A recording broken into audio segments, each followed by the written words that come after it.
When Harry Met Sally, a photography podcast, would like to acknowledge the Wurundjeri people of the Kulin Nation, the traditional owners of the lands and waters in which we are recording this podcast on today. As people who work with artists seeking meaning and knowledge through storytelling, we recognise the first peoples of this nation have been doing so for over 60,000 years. We pay our respects to elders past, present and emerging across Australia. Always was, always will be Aboriginal land.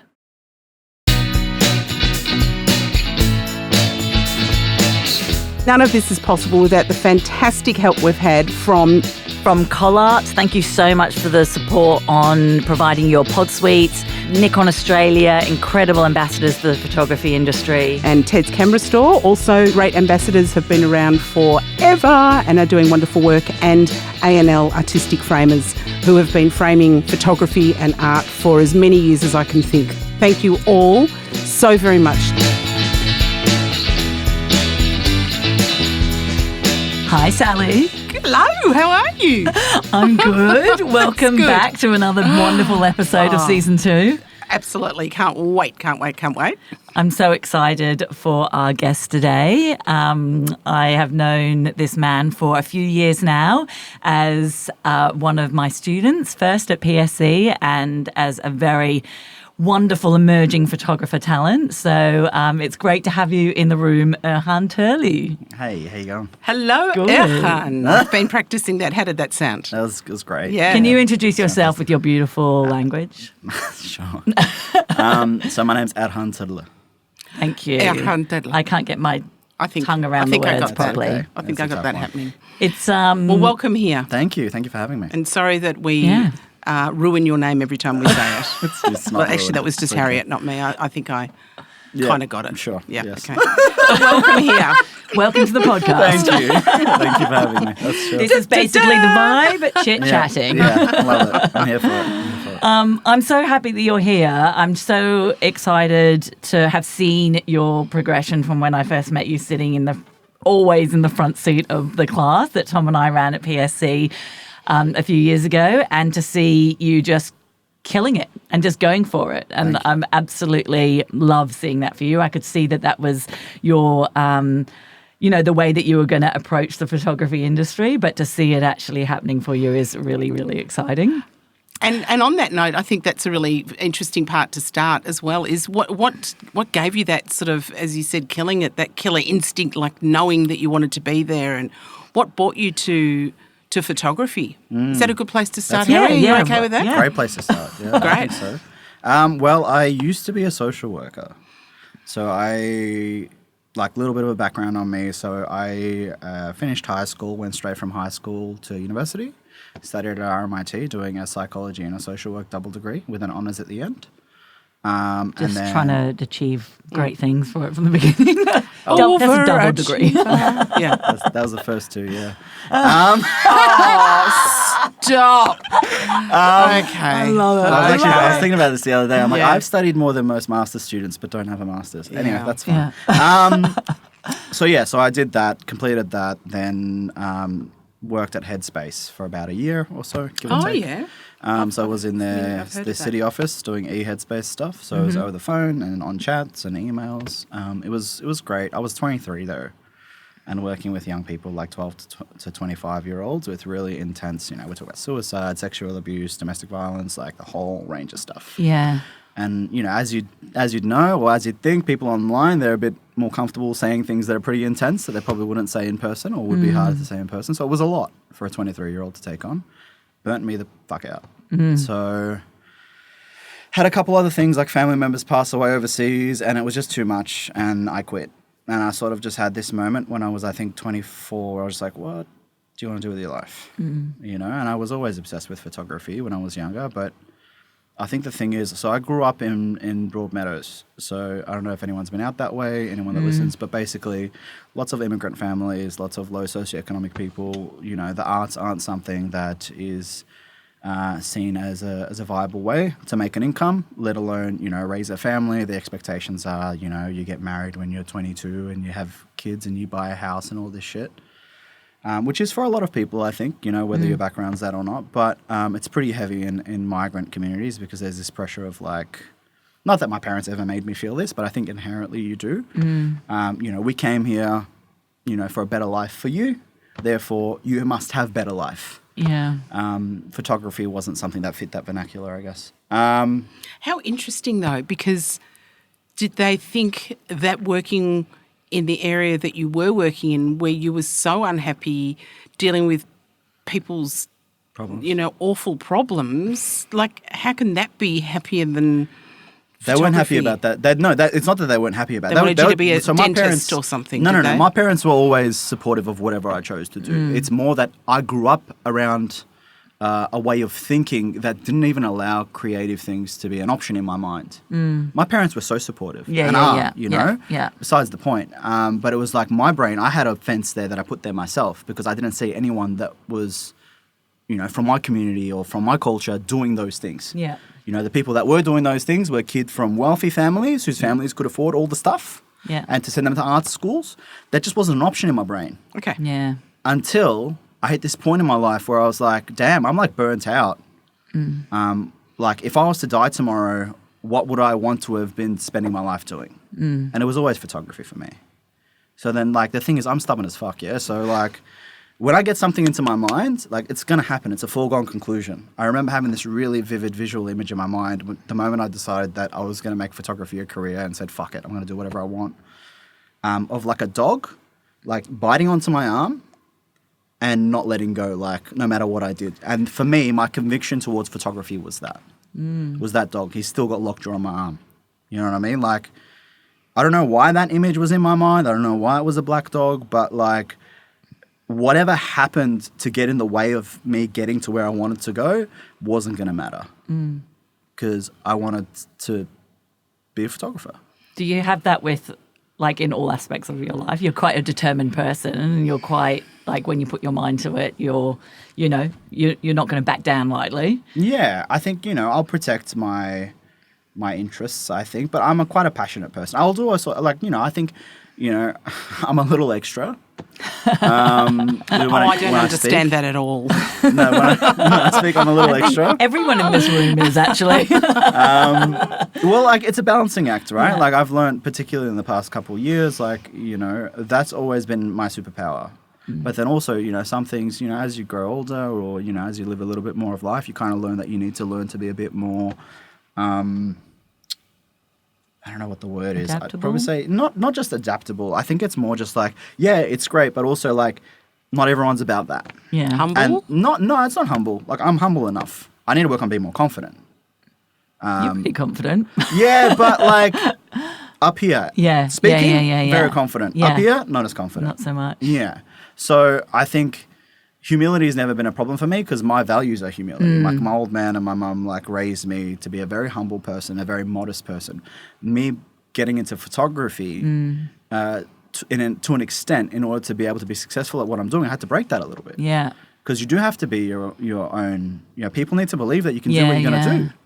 So you have to be confident if you want to be successful. So right? how do you kind of not battle with it, but how do you approach that, like, as an emerging artist? Like, you finished college 2 years ago, and you've done some pretty amazing things already so far. Like, you're working, like, we were just chatting before we went live, and you're like, oh, this week I've done 6 shoots and I've assisted here and I'm teaching here and I'm doing this and da-da-da. Like, you're going for it. So is that a challenge to constantly be putting yourself out there and trying new things, or does that become easier as you go through? I don't think it's a challenge. Yeah. I think finding a life balance is a challenge. The thing is, because I was working before I started studying, and then while I was studying, continued working and took advantage of the networks there at the university there. Yeah. Built a lot of relationships with a lot of people You and still did. continue to. Yeah. And that paid back in dividends. Yeah. And I'm very selective with the people that I work for or with, people that I subcontract to as a freelancer. I guess this is where the psychology background comes in a little bit. I can read people quite well. And when I can see and I... Sally's hiding her face. Like I can... look, I'm okay getting screwed over by someone if it teaches me how they operate. and then I just choose not to work with that person again. Yeah. Yeah. And I have worked for shit photographers, and I've worked with shit people. So we're talking about being an assistant? Assistant, working with clients, working with, Okay. getting big clients that have a lot of jobs as well and how they operate. Like the current place that I'm working for, majority of my work comes from Spacecraft in Richmond.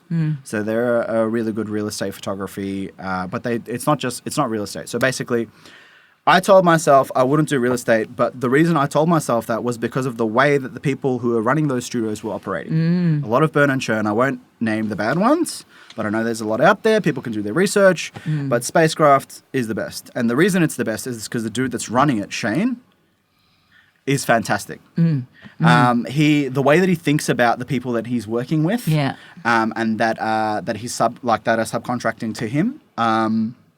He thinks of them as people first, and he understands that they have lives, they have preferences, and that you need to actually give a fuck about that if you want people to stay. Yeah. And I think I've been working for him for I think 2 years, over 2 years now. But it's both ways too, isn't it? You have to be delivering the goods, and you have to be good bloke That's a as prerequisite. well, and That's all of not that even a as well. question. Yeah. Well, I think it is. You think sometimes. so? Absolutely, it is. 100%. Really? 100%. You've got to be treated like you want to be treated. So there's plenty of nice people out there asking people to freelance and the freelancers aren't doing the right thing by them. Yeah. So you've got to give Tit and for tat. take. Yeah, totally. I mean, look, I'm the type of person that, for me, that's not even a question. And that's more because of my dad. Whatever I do in life, I have to do it not perfectly, but to the best of my capacity.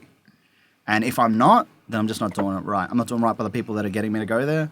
Like, I was just shooting a house last night, and I got there. I ended up getting there 45 minutes early, and this is an agent that I've worked with quite regularly.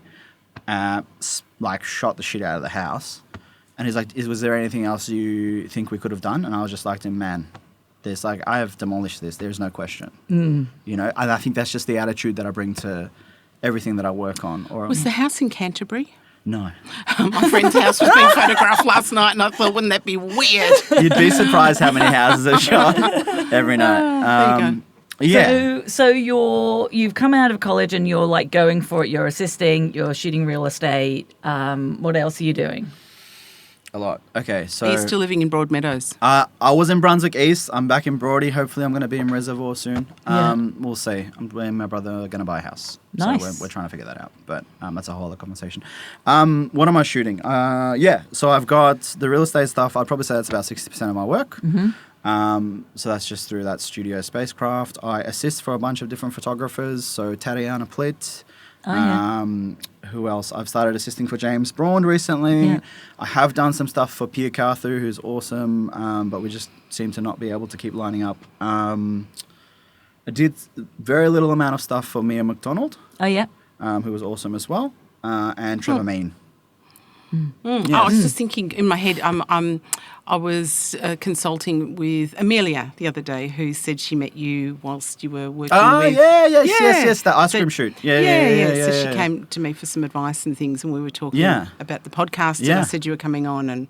Yeah, she was awesome. Yeah, I think good. It's cool. I've been meeting a lot of different people from a lot of different disciplines and connecting and working with them consistently. So when you sort of continue through what you're doing now, what is it that you want to be shooting? You don't want to be doing real estate and architectural photography, or you do? Or what is it that you want to be shooting, or are you happy to just shoot whatever's there at the time? My perspective is that I have created multiple different pillars for the business over time. And those are all serving the primary purpose of allowing me to continue to do my documentary practice. Because the documentary practice doesn't bring money in right away. It takes time.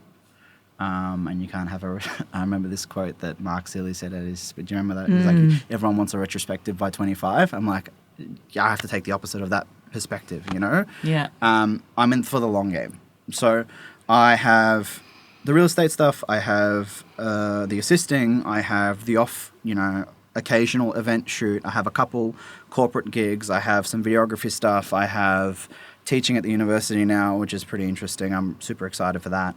And, a bunch of other miscellaneous stuff that's going to come through.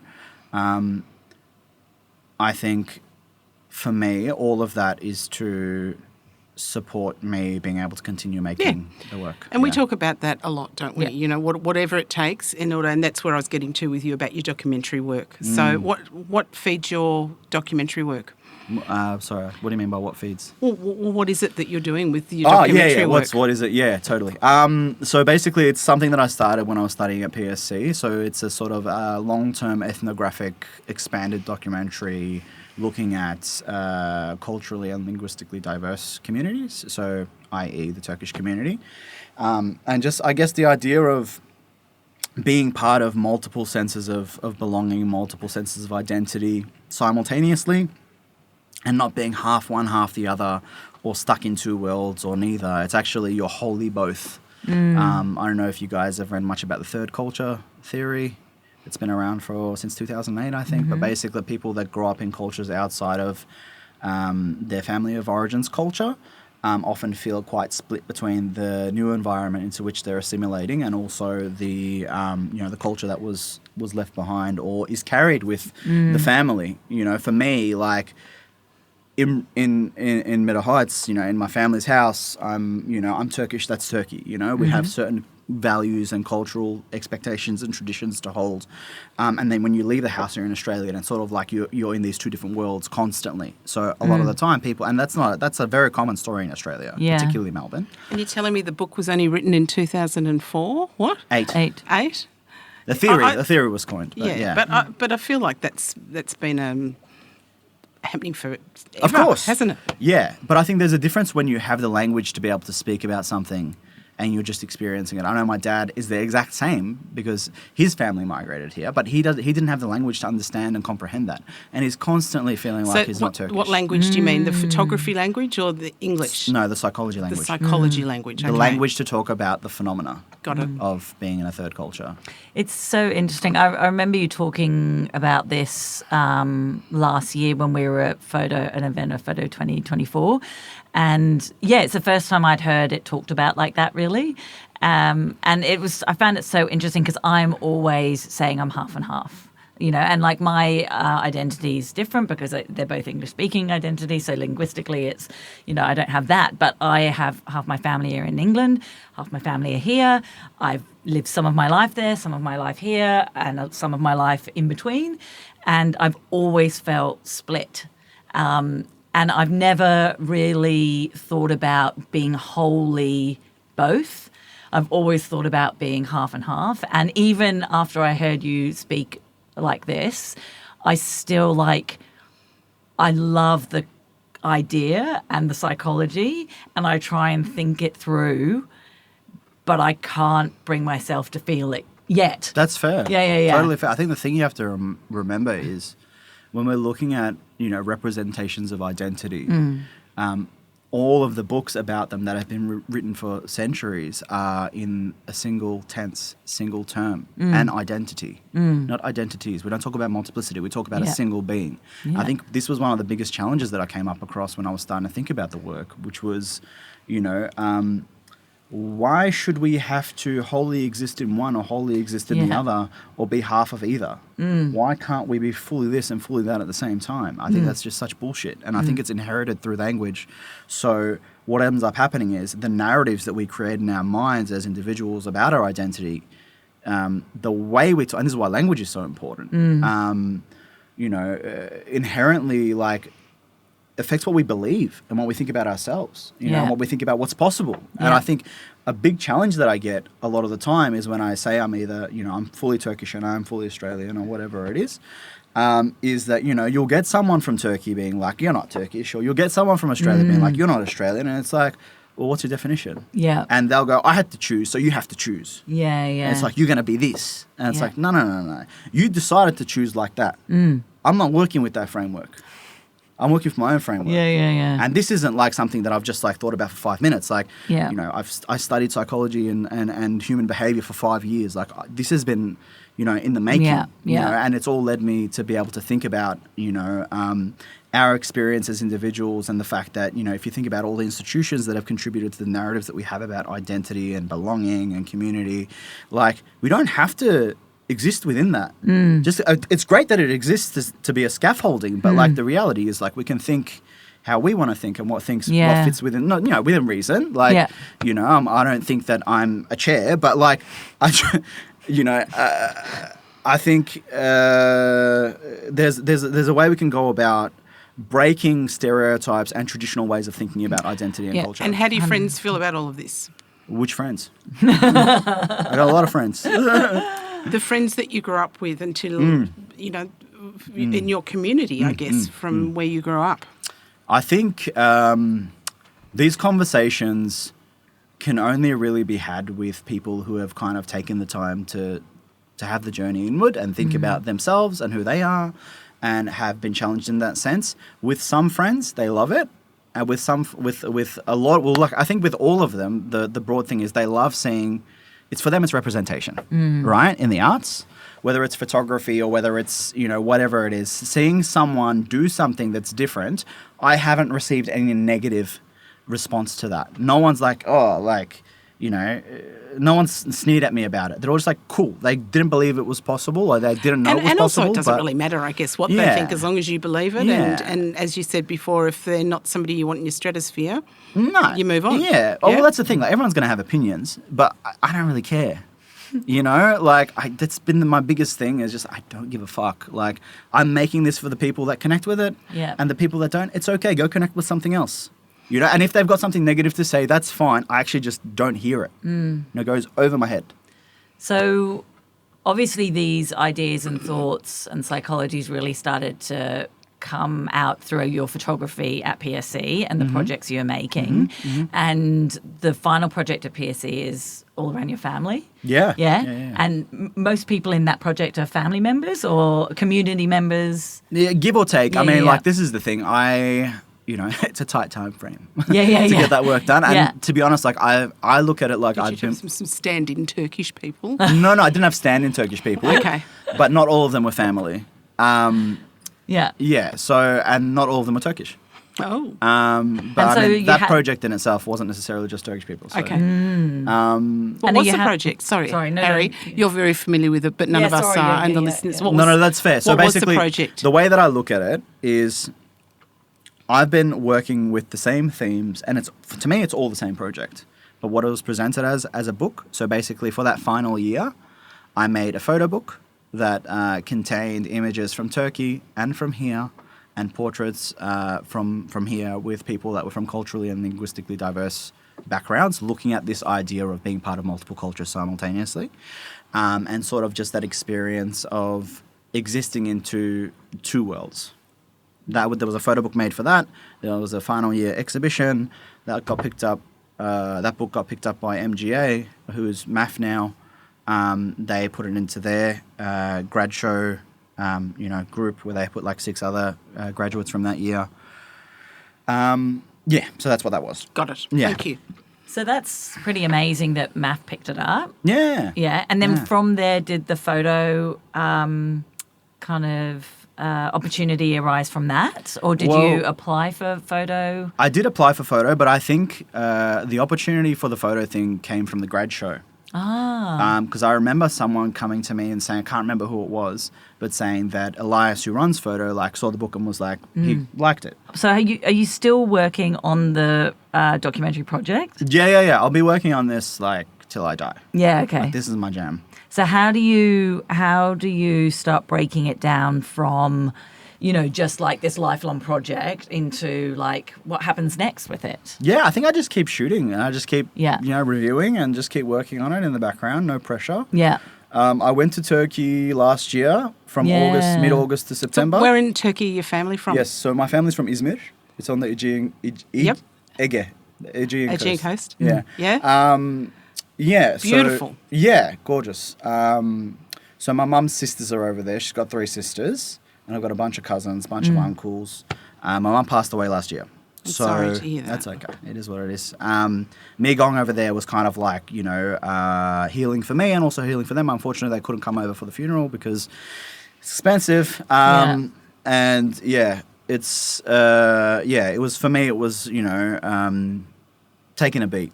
Yeah. After my mum was sick for 2 years, 3 years, so we knew it was coming, and it was pretty tough towards the end. Lots of stuff going on, but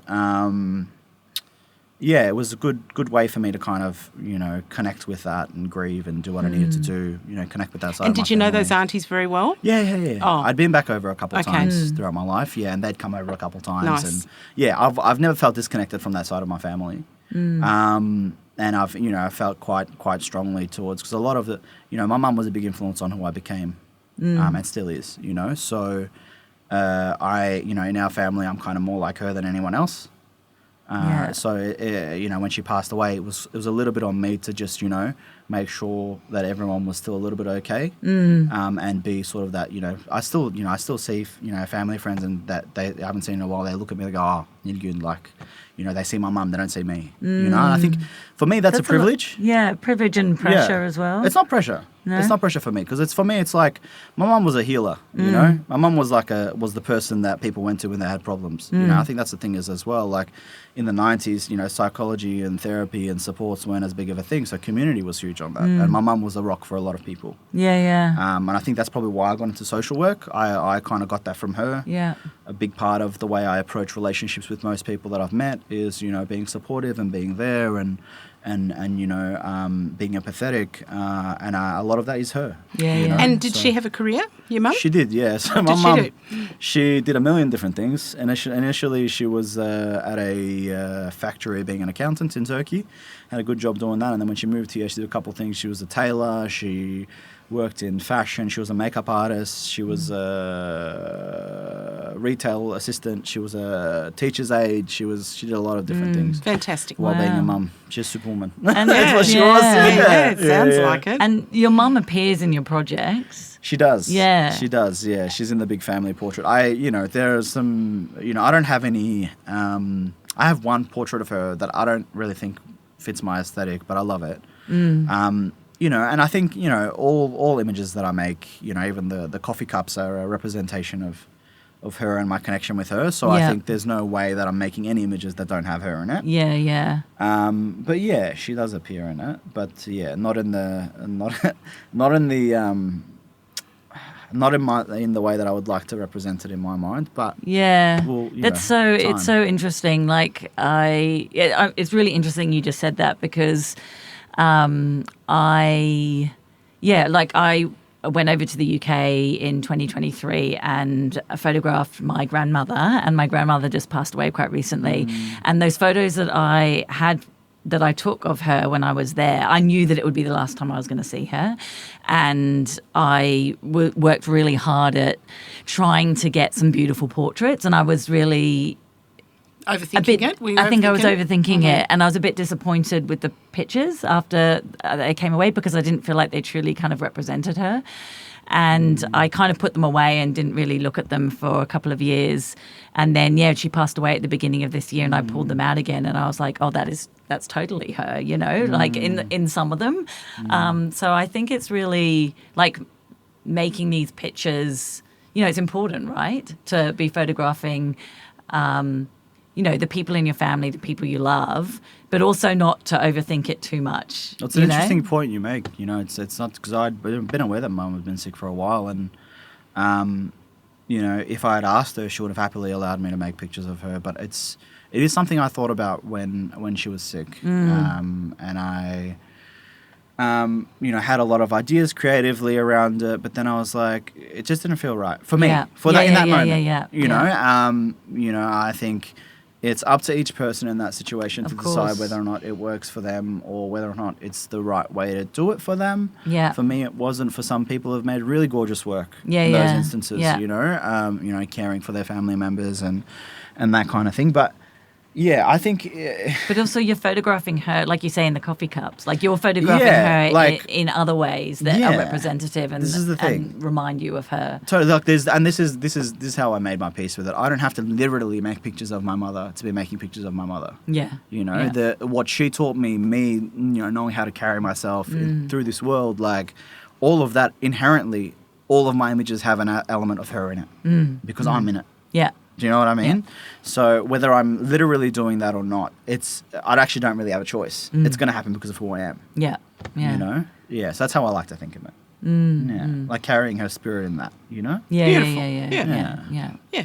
And for those that don't know what we're talking about, it's a series of coffee cups piled on top of each other that is your business card. And when I saw it, I go, oh, my God, I remember those coffee cups. And I couldn't remember where from, but it was obviously all that time I spent in Turkey drinking There you go, yeah. tea. Yeah, tea. That'll be the full stop. You don't want to say anything else about the tea? I don't want to say anything else about the Turkish Sally loved the tea in that I Turkey. might have had. She was a fan. But it's a beautiful, and it's cut out in coffee cups, and that's what we're talking about. So that's important. And, you know, family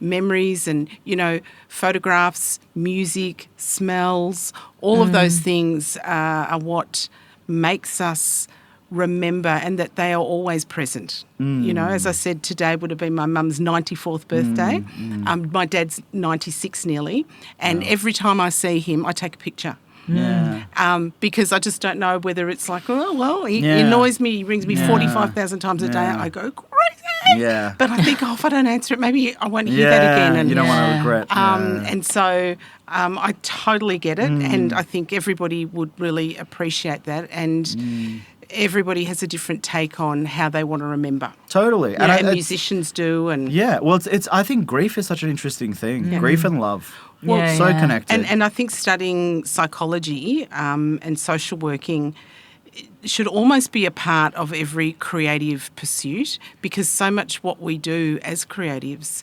is about reading the room, reading each other. We had a client, did you like that? A guest, a client in my psychology world room. Flipping back in.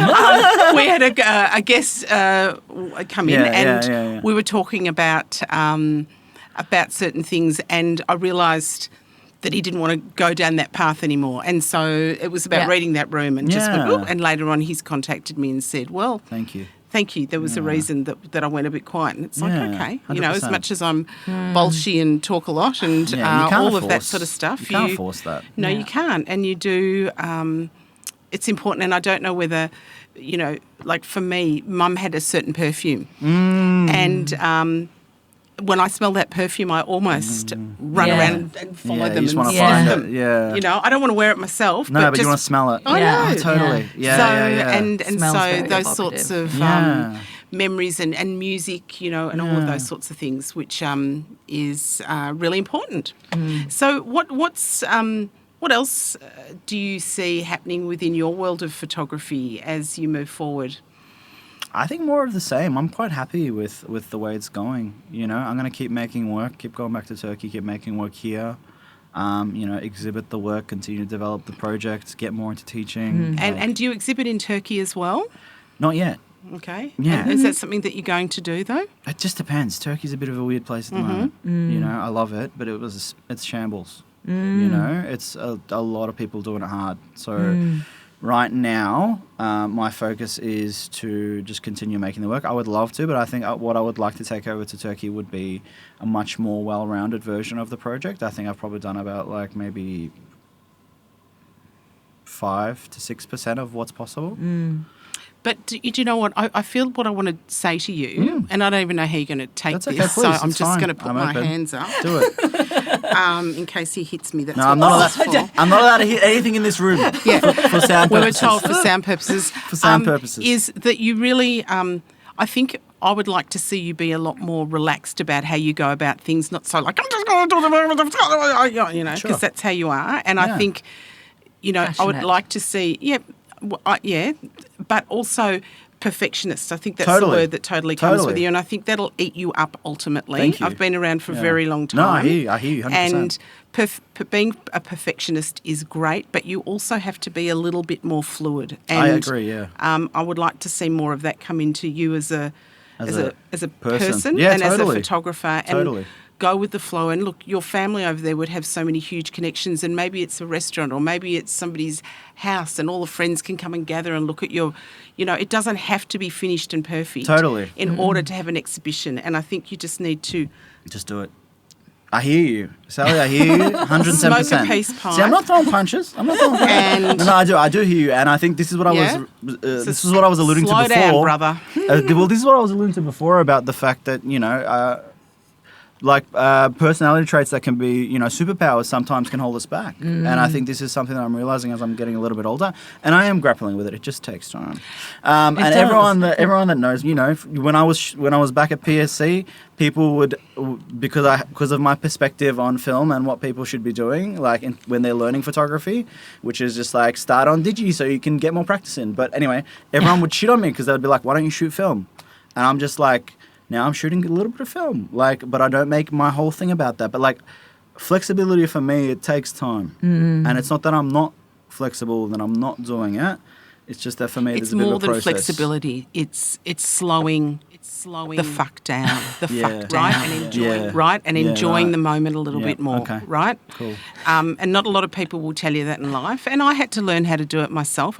My mum had an expression which was a bull in a china shop. Yeah. Can you imagine that? Let's just physically imagine that. Right. That was me. And I do feel I've got a little bit of age on you, that I have learnt to do that a lot more in my life than and I go for everything 1,000%, and I'm in your face and I'm a lot and I'm all of those things. Yeah, totally. But I've just learned to pace it a bit more, and you've already burnt out once, so you need to be very careful. I hear you. I hear you. No, I know. It's my predisposition. I do, and I appreciate what you're saying totally.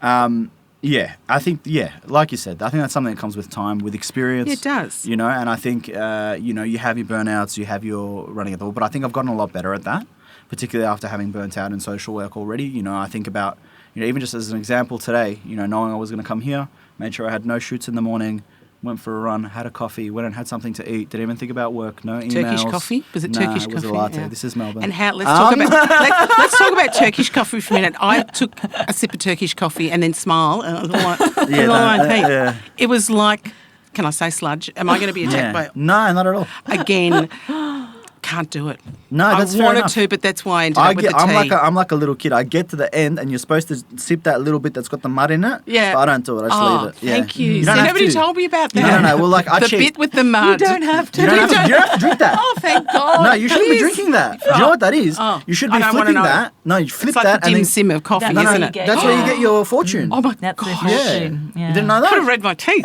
No. Oh, wow, that's magic. As if you didn't know that. Oh, no, I didn't know that. Nobody told me crazy. that. Obviously, everyone enjoyed looking at my teeth. Yeah, But clearly. it's been so interesting listening to you and your journey and your the way that you are talking. And Harriet had, because I didn't meet you until today, and Harriet had said, you had this amazing philosophy about being fully Australian and fully Turkish as well. And I think, there's a lot to be learnt from that. And it helps people to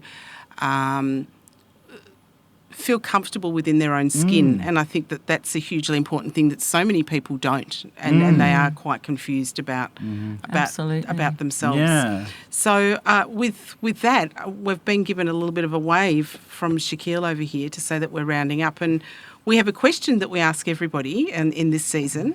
And the question is, what does the future of photography look like for you and photography in general?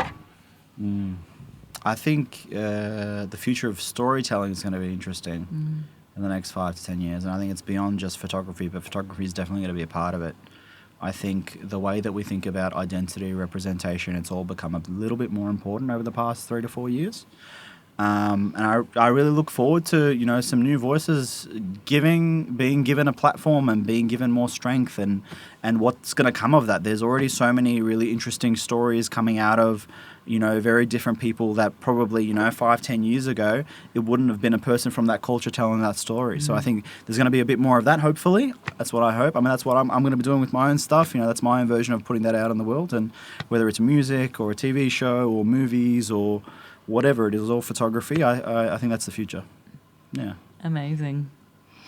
Fantastic. And we're looking forward to seeing what you produce over the next, few years, and make sure the invitation's in the post. Yes, Chef. All right. Yeah. And I'll look forward to teaching with you next week at PSC. Look at you too. I know, we're colleagues now. It's interesting. It's that it's shift. kind of weird, it's isn't it? I'm on the other side, Sing behind the curtain. Yeah. You don't have to call her Miss Tarbuck anymore, right? Yeah, because I always called her Miss Tarbuck. Yeah, because you always would have.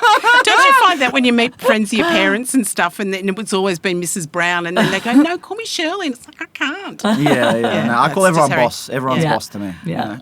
Okay. Thank All you right, so much. thank you for having me, Erhan. guys. Good. I want Yeah. everyone Thank you so listening that much. I'd like to be called boss from now on for everybody. Thank you, Yeah, Harriet. I got Thanks, boss, and then I realised everyone's boss, and it kind of took the sting out. What? a Come little bit. on. Nah, what? Everyone's boss. You know, it's a good thing. It's a positive. Everyone's. Yeah, It's a okay. positive. Thanks, Okay. guys. All right. So lovely to meet you and to Lovely to hear meet you as well. your story. And Harriet, that's it for another session That's of it for another When Harry Met session. Sally. I'll see you next time, darling. See you next Thanks. time. Bye. Bye, Erhan. Bye. Bye. Erhan. Bye, see you guys. Thank you.